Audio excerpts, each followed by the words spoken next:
আজকে সালাতুল জোহরের পরে আমরা যে মরহুমার জানাজার নামাজে উপস্থিত হয়েছি, সকলেই ধর্মপ্রাণ মানুষ এখানে উপস্থিত।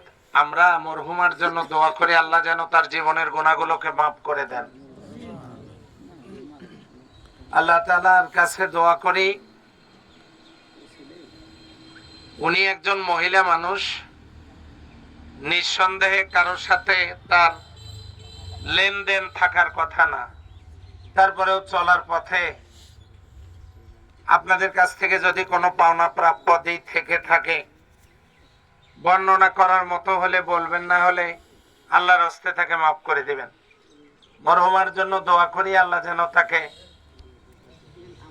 জীবনের গুনাহগুলোকে মাফ করে দিয়ে জান্নাতের মেহমান হিসেবে কবুল করেন।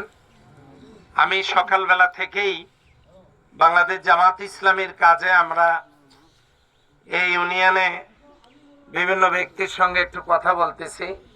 আমার সৌভাগ্য হলো ওনার জানাজায় উপস্থিত হওয়া। এ জানাজা শুধু ওনার না, আমাদেরকে মনে করিয়ে দিচ্ছে আগামীকাল হয়তো আমার, পরশু আপনার, সবাইকে দুনিয়া থেকে বিদায় নিতে হবে। কথা বলেন, ঠিক নয় কি? এরকম সাদা কাফনে আমাদের লাশগুলো ঢেকে রাখা হবে। আমরা চলে যাব আল্লাহর কাছে। সুম্মা ইলা রাব্বিকুম মারজিউ।